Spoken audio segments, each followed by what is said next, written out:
काफी कुछ ग्रोथ हुई है इन टियर 2 और 3 की सिटीज में। क्या कहना चाहेंगे कि मतलब बहुत अच्छा ऑप्शन है हमारे युवाओं के पास में कि नहीं जरूरत है ना जाने की मुंबई दिल्ली, अगर आपके पास आपके शहर में ही उतना करियर ग्रोथ आपको मिल रहा है। बिल्कुल ठीक फरमाया आपने, बिल्कुल ठीक कहा है कि टियर 2 और टियर 3 के अंदर जिस तरीके की ग्रोथ हुई है जी, उसमें मुझे नहीं लगता कि युवा पीढ़ियों को मेट्रो सिटीज या टियर 1 में शहरों के अंदर जाने की जरूरत है, क्योंकि वही नौकरियां उनको वहीं उपलब्ध हो रही है। तो अच्छा है, उनको वहीं के अवेलेबल है। मेट्रो सिटी में आएंगे, टियर 1 में आएंगे तो उनकी कॉस्ट ऑफ लिविंग वगैरह काफी बढ़ जाती है।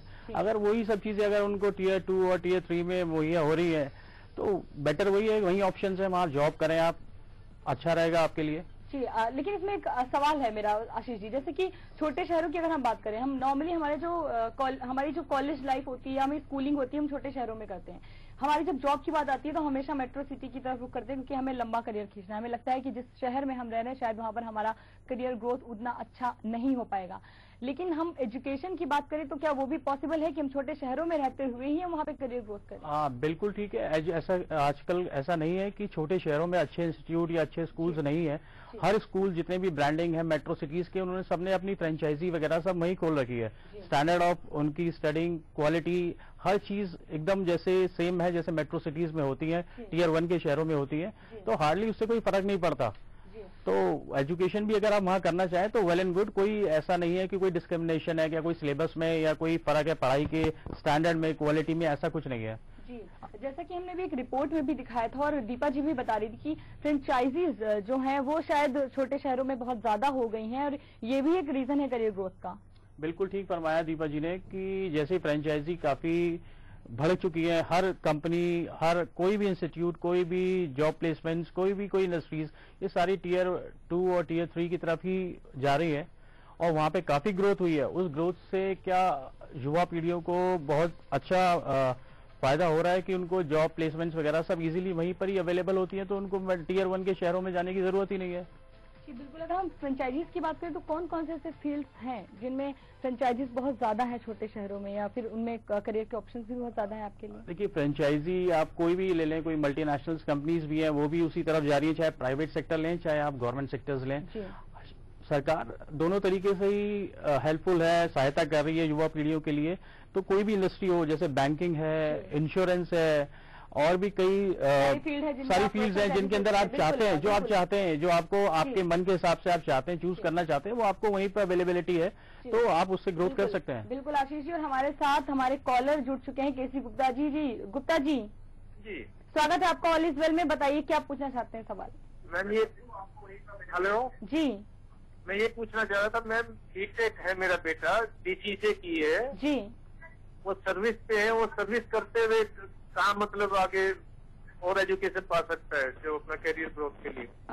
किस क्षेत्र में है फिर से जानना चाहेंगे हम? बीटेक आईटी में, इंफॉर्मेशन टेक्नोलॉजी। इसके अलावा कौन सी सिटी में अभी आप रह रहे हैं? गुड़गांव में। जी बिल्कुल, गुड़गांव तो ऑलरेडी मेट्रो सिटी में रहने के बावजूद उन्हें बिल्कुल जानी है उससे रिलेटेड। बिल्कुल एनसीआर है, कोई ज्यादा फर्क नहीं है दिल्ली और गुड़गांव में। अगर बीटेक आपके बेटे ने करा है तो अगर वो बेस्ट ऑप्शंस के लिए जाना चाहता है तो बीटेक के लिए तो बेस्ट आजकल ये चल रहा है शहर, वो टियर 1 का ही बैंगलोर है, जो हब है एक आईटी का, तो वहां पे ट्राई कर सकता है। और अगर फर्दर उसको स्टडीज करनी है, आगे प्रोग्रेस करनी है, तो फर्दर स्टडीज के लिए एमटेक भी करे तो ज्यादा अच्छा रहेगा उसके लिए। जी बिल्कुल, हमारे पास जो रिसर्च आई थी इसमें रियल एस्टेट और फार्मा जैसी जो चीजें हैं उनमें बहुत ज्यादा करियर ग्रोथ हुई है। बिल्कुल ठीक फरमाया आपने, रियल एस्टेट और फार्मा के अंदर काफी ग्रोथ हुई है, क्योंकि जैसे जैसे ही साइंस जो विज्ञान है बढ़ता चला जा रहा है, वो मेडिसिन फार्मा की तरफ तरक्की को उसी दिशाओं में लेता जा रहा है, तो उसके अंदर ग्रोथ हुई है, काफी प्लेसमेंट्स भी हुई है, काफी नई रिसर्चेज हुई है, तो उसके अंदर जॉब प्लेसमेंट्स काफी बढ़ी है। बिल्कुल बिल्कुल आशीष जी, और हमारे साथ अगले कॉलर कृष्ण कुमार हिसार से हमसे जुड़ चुके हैं। जी कृष्ण जी। नमस्कार जी नमस्कार कृष्ण जी, स्वागत है आपका ऑल इज वेल में। बताइए क्या पूछना चाहते हैं? मैं ये पूछना चाहता हूँ मैम, जो लोग कम पढ़े लिखे, जैसे 10वीं पास, मैट्रिक हो गया, जैसे +2 हो गया जी, अगर वो फैक्ट्री डालना चाहे तो उसके लिए क्या प्रावधान है, कहाँ सीखना पड़ेगा, ऐसा कोई मैनेजमेंट का फंडा जहाँ कुछ कर सके हम? जी आशीष जी। देखिए, जो कम थोड़े बहुत मैट्रिक करे हुए हैं या कम पढ़े लिखे हैं, तो सरकार ने इसके तहत एक योजना बना रखी है जिसके अंदर आप थोड़ा सा स्किल्ड टाइप का, कोई जैसे कारीगर बोलते हैं, स्किल्ड क्राफ्ट्समैन बोलते हैं, कोई ऐसा आप काम सीखिए अपने ही, आपके हर जिस शहर में आप रहते हैं वहां हर चीज अवेलेबिलिटी है, हर चीज की सुविधा वहां आप सीख के सीख सकते हैं और सरकार आपको उस पर लोन दे सकती है। आप एक स्मॉल स्केल इंडस्ट्री का बिजनेस अपना चालू कर सकते हैं लघु उद्योग के नाम से, और आपको उसका फाइनेंस मिलेगा, सरकार देगी आपको, और आप अपना जीवन उसी हिसाब से व्यतीत कर सकते हैं और तरक्की कर सकते हैं। जी बिल्कुल आशीष जी, जैसा कि आशीष जी बता रहे हैं किस तरह से आप छोटे शहरों में भी जाकर अपना करियर बना सकते हैं। आगे हम आपको बताएंगे कौन से ऐसे टॉप 5 सेक्टर हैं जिनकी उन सिटीज में ग्रोथ बहुत अच्छी हुई है और जिनमें जाकर आप अपना करियर बना सकते हैं। और यहाँ पर ऑल इज वेल में वक्त हो चला एक छोटे से ब्रेक का।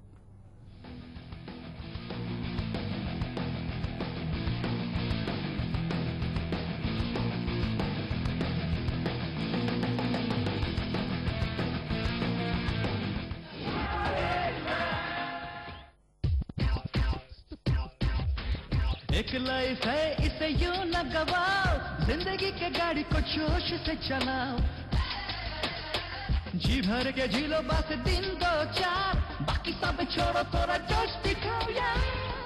हर बात जोश से कहो।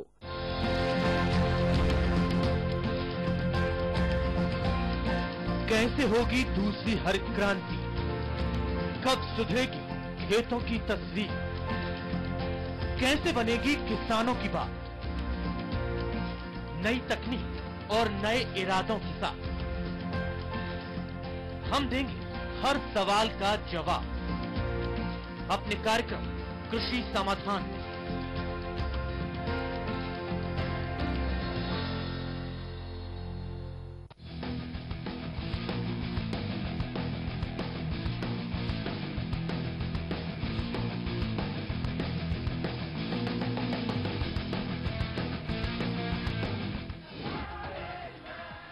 ब्रेक के बाद एक बार फिर से आपका स्वागत है करियर ऑल इज वेल में। और भारत में फिलहाल 3% से भी कम है, हालांकि अब यह आंकड़ा तेजी से बढ़ रहा है क्योंकि भारतीय फ्रेंचाइजी इंडस्ट्री 40% प्रति वर्ष की दर से लगातार बढ़ रही है। और उन्होंने कहा है कि एक आम अनुमान के मुताबिक अगर फ्रेंचाइजी इंडस्ट्री पर विदेशी कंपनियों का कब्जा है, लेकिन यह बात बिल्कुल गलत है क्योंकि 40 से 50 आउटलेट वाली 600 पुरानी फ्रेंचाइजियों में से 90% कंपनियां भारतीय कंपनियों की हैं।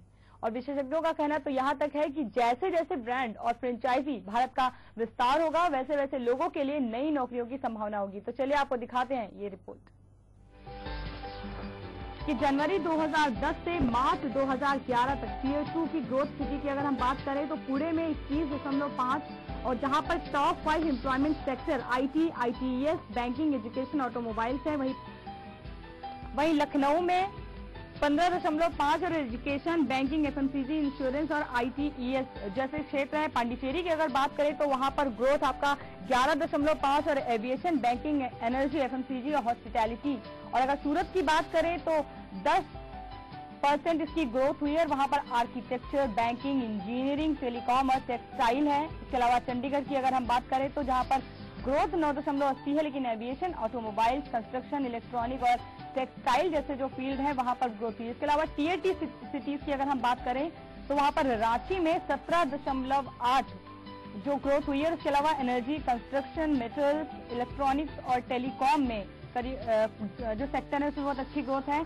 और मैंगलोर की अगर बात करें तो 13.3 की ग्रोथ के साथ इंजीनियरिंग, एनर्जी, बैंकिंग, इंश्योरेंस और FMCG जैसे क्षेत्र हैं जो करियर के लिहाज से बहुत अच्छे हैं। इसके अलावा मैसूर में 12.7 ऑटोमोबाइल्स, इंश्योरेंस, फार्मा, मैन्युफैक्चरिंग और एजुकेशन फील्ड जो बहुत अच्छी मानी जा रही है। और रायपुर की अगर बात करें तो 10.10 के हिसाब से इसकी ग्रोथ है। इंश्योरेंस, बैंकिंग, FMCG, कंस्ट्रक्शन और एजुकेशन के मामले में रायपुर को बहुत अच्छा करार दिया गया है। इसके अलावा उदयपुर की अगर हम बात करें तो उदयपुर में 9.47 की ग्रोथ हुई है। इसके अलावा एजुकेशन, FMCG, मैनेजमेंट, हॉस्पिटैलिटी और इंश्योरेंस जैसे जो फील्ड है ये बहुत ही अच्छे माने गए हैं करियर ग्रोथ के लिए। तो ये टियर 2 और टियर 3 के वो सिटीज हैं जहां पर टॉप 5 जो एम्प्लॉयमेंट सेक्टर हैं जहां पर ग्रोथ सबसे हाई मानी गई है, वो ये सिटीज हैं आपके सामने। तो अगर आप इन किसी सिटीज में अगर आप रहते हैं तो आपको ये सोचने की जरूरत नहीं है कि आप इन सिटीज को छोड़ करके उसी फील्ड से रिलेटेड किसी मेट्रो सिटी में जाएं और वहां पर करियर के लिए सोचें। यानी आपके पास अच्छा ऑप्शन है कि अगर आप इन्हीं सिटी में रहते हुए अपना करियर जो है वो अच्छा कर सकते हैं छोटे शहर में रहते हुए। आपको ये सोचने की जरूरत नहीं है कि आप छोटे शहर में रह रहे हैं। जी हाँ आशीष जी, तो ये 5 जो टॉप 5 एम्प्लॉयमेंट सेक्टर है इन सिटीज में टियर 2 और 3 में, तो जैसे हमने बात की कि उन 2-3 सिटीज में हम रह रहे हैं, एजुकेशन कर रहे हैं, फिर हमें सोचने की जरूरत ही नहीं है कि हम मेट्रो सिटीज क्यों जाएं। तो कुछ जो कॉमन हमने सेक्टर देखे, जैसे बैंकिंग हो गया, इंश्योरेंस हो गया,